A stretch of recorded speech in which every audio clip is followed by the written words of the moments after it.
श्री अखिलेश यादव जी हो चाहे श्री राहुल गांधी जी, आजकल बड़ा दुष्प्रचार करते हैं, कहते हैं संविधान खतरे में है, लोकतंत्र खतरे में है। आप बताओ, संविधान और लोकतंत्र को मोदी जी के रहते हुए कोई खतरा हो सकता है क्या? जोर से दोनों हाथ में बताओ, हो सकता है क्या? मैं बताऊं क्या खतरे में है?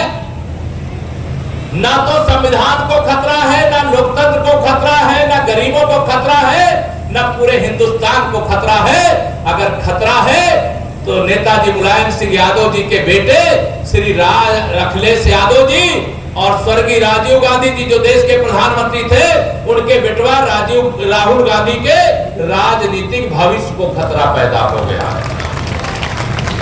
ये सपा हो, बसपा हो, कांग्रेस हो, ये तीनों पार्टियां आईसीयू में पड़ी हुई हैं, ऑक्सीजन की तलाश कर रही हैं। क्या जनता जानती नहीं है क्या? सपा अगर सांपनाथ है तो बसपा नागनाथ है और कांग्रेस कालिया नाग है कि नहीं? बताओ। जब तक ये देश की सरकार में थे, जब तक 60 साल देश में कांग्रेस की अगुवाई में सरकार थी, अभी मोदी जी को 10 साल हुआ है, अभी से इनको पेट में दर्द होने लगा। 60 साल तुमने देश में शासन किया और देश को 60 साल पीछे पहुंचाने का काम किया, और मेरे मोदी जी ने 10 साल की सरकार में देश को 100 साल आगे बढ़ाने का काम किया। सरकार चलाने के लिए ईमानदारी चाहिए, सरकार चलाने के लिए, सरकार के माध्यम से सेवा करने के लिए 18 घंटे की मेहनत चाहिए। आपने कभी सुना था क्या? श्री राहुल गांधी जी हो, चाहे मनमोहन सिंह जी हो, चाहे अखिलेश यादव जी हो, ये जब सरकार में पहुंच जाते हैं, कभी जनता का ख्याल इनको रहता है क्या? इनको ख्याल रहता है गुंडों का, इनको ख्याल रहता है अपराधियों का, इनको ख्याल रहता है माफियाओं का, इनको ख्याल रहता है दंगाइयों का, इनको ख्याल रहता है भ्रष्टाचारियों का। और मैं जब सपा के बारे में कहता हूं, जब दयाल करो, आप गाजीपुर वाले सब जानते भी होंगे, 2012 से 2017 तक उत्तर प्रदेश में श्री अखिलेश यादव जी मुख्यमंत्री थे, सपा की सरकार थी। उस समय एक ही नारा पूरे यूपी में सुनाई देता था, जिस गाड़ी में सपा का झंडा उस गाड़ी में बैठा गुंडा। बताओ रहता था कि नहीं रहता था? बताओ ना मुझे, रहता था कि नहीं रहता? मेरी आवाज आ रही है ना? अब आज जैसे सपा की सरकार के समय 8-8, 10-10 बंदूक राइफल निकाल करके गाड़ियों से घूमते थे, आज कोई घूमता नजर आता है क्या? जोर से बताओ, आता है क्या? क्या हुआ, क्यों ऐसा हो गया है? गाजीपुर में हम जरूर यहाँ की सीटें हार गए थे, लोकसभा में भी, विधानसभा में। और क्यों हार गए? इन लोगों ने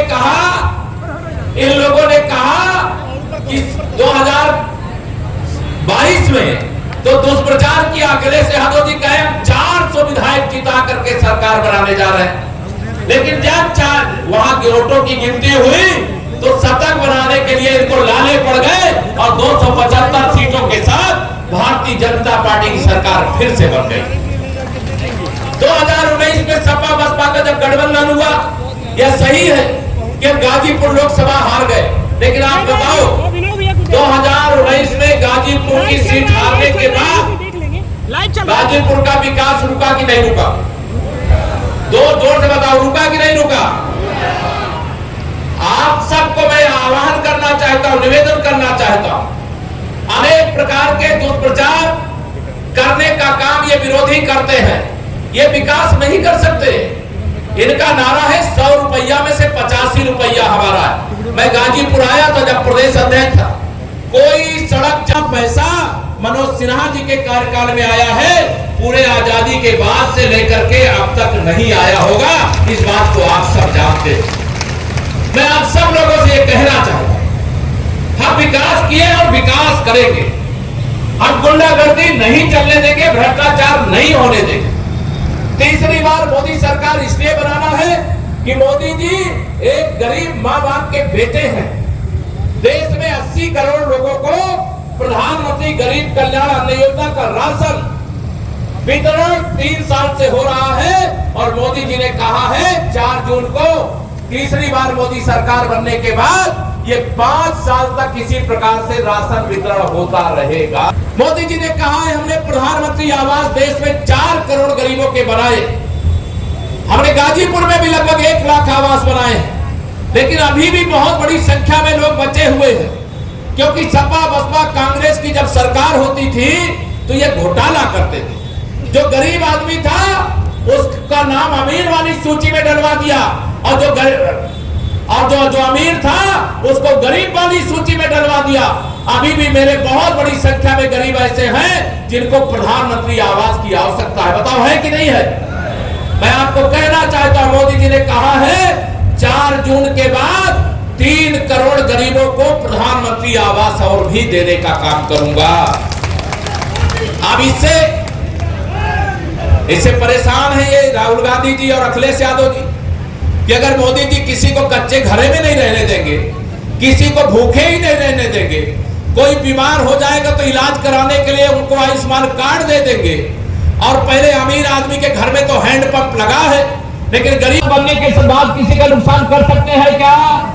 लेकिन वो दिल्ली से और लखनऊ से जो चाहेंगे वह गाजीपुर ला सकते हैं, ये मैं आपको वादा कर सकता हूं।